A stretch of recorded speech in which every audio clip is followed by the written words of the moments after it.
Bigyan natin ngayon ng opinion, reaction itong post ni Dean Chase, no? Taga Cebu ito at binabantayan niya ang political situation sa Cebu.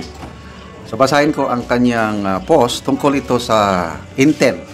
Sabi niya na kumakalat ng mga balita tungkol sa alitan o bangayan politika between Garcia and Romualdez political clans.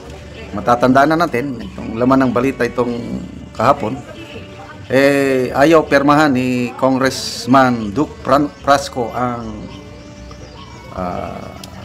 manifesto of support para kay Speaker Romualdez sa 20th Congress. So nakakapagtaka yun, bakit ayaw niyang pirmahan? So ano bang dahilan? Ito, himay-himayin natin, bigyan natin ng reaction opinion gaano katotoo itong post ni Dean Chase. Ulitin ko opinion lang ito. Sabi niya, there have been circulating intelligence that the political fallout between the Garcia and Romualdez clans played a key role in the recent defeat of Gwendolyn Garcia. Once believed to be political allies, tensions between the two camps reportedly escalated in recent months. Many point to Garcia's scathing public statement. Ito, babasahin ko itong public statement.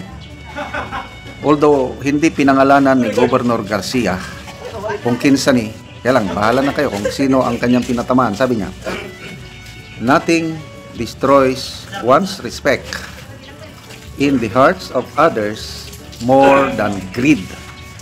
I had so much respect for you, but your unfathomable, insatiable greed has destroyed that respect.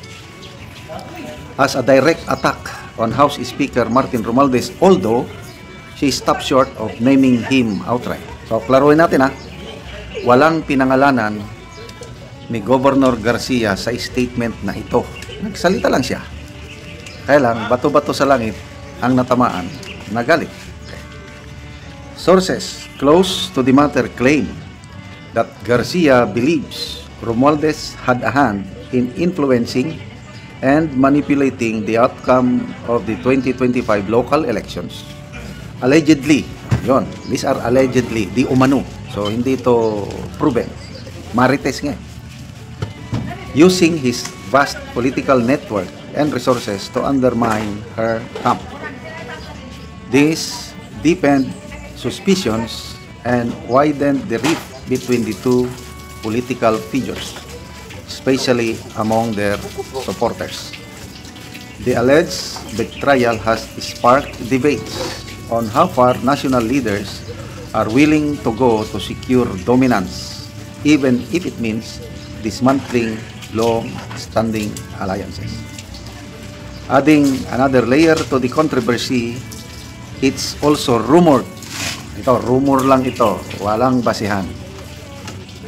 Rumor. Ano yung rumor? That Romualdez recently acquired a multi-million-dollar estate in Cebu, signaling his intention to shift his political focus to the province. May nabasa lang akong post. I don't know kaninong nag-post. Yung wife ni Speaker Romualdez, Congresswoman Yeda, parang plano daw ng kakandidatong mayor sa Liloan. Again, rumors lang ito, nabasa ko lang. I don't know how true.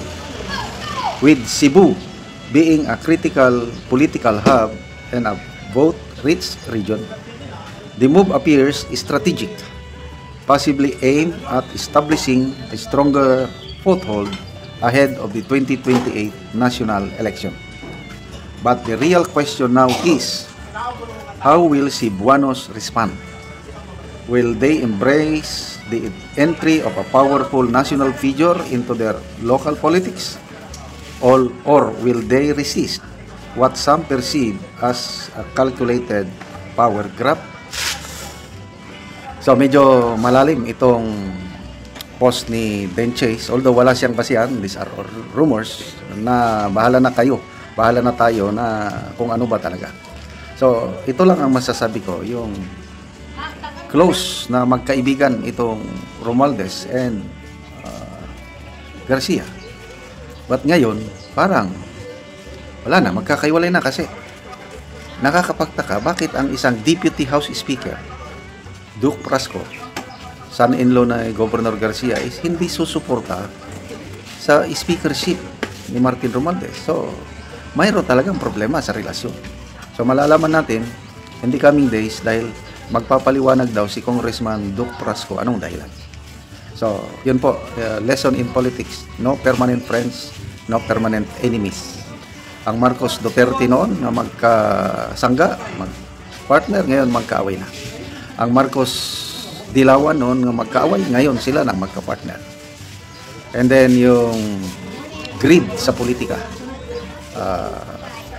Pag nasakyan ka ng greed, yung kahakog sa Bisaya, paano bang Tagalog ng greed? Kasakiman. Kasakiman sa kapangyarihan, kasakiman sa pera, and everything. Wala na. The Bible says it's idolatry, yung greed. Greed for money, for power, for fame. Diyos-Diyosan na, and hindi po maganda. So, good luck dito sa namumuong political tension sa Cebu. Sino ba ang mananaig? Garcia, Romualdez, bahala na ang taong bayan. Okay, salamat mga kaibigan sa inyong pagsubaybay sa ating channel. Nakakatulong kayo na malaki sa tribong Talandig ng Bukidnon. Ang sweldo natin sa channel na ito is pantulong sa tribo. Ngayon, namimigay tayo ng tulong livelihood, nagpapatanim ng saging lakatan. Panoorin nyo ang video na ito. Sa saging lakatan ni Manoy Nore. O ako silang bisitahon. Maayong buntag, Manoy! Manang, maayong buntag! Maayong buntag! Nagahinno mo? Oo, nagbasok may bisan. Dahil mga dagmay palingod pa ang sagbot, pero basukan. Aron dili Hinayakan? hinayakan o sagbot. Oo. Aron hinlo. Oo. Aron dali mo kuan ang pagtubo. Aron maayo ang tubo o lakatan. Oo. Ug karon mga dagko na gid gayang unod sa ang saging ni Manoy hapit na gid mangunod, mga dagko na kaayo. Oo, ug karon nagabuno na pud si Manoy human siya sa iyang pagginlo. So sige ka ulan, so nindot kay magabuno Manoy ba? Ako magabuno kay si ulan na. Kuan, kaning dali mo kanang sa saging.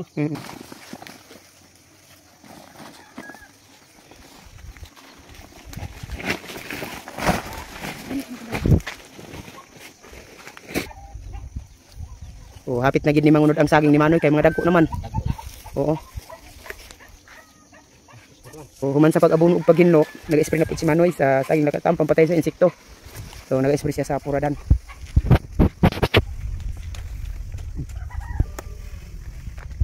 Salamat ako.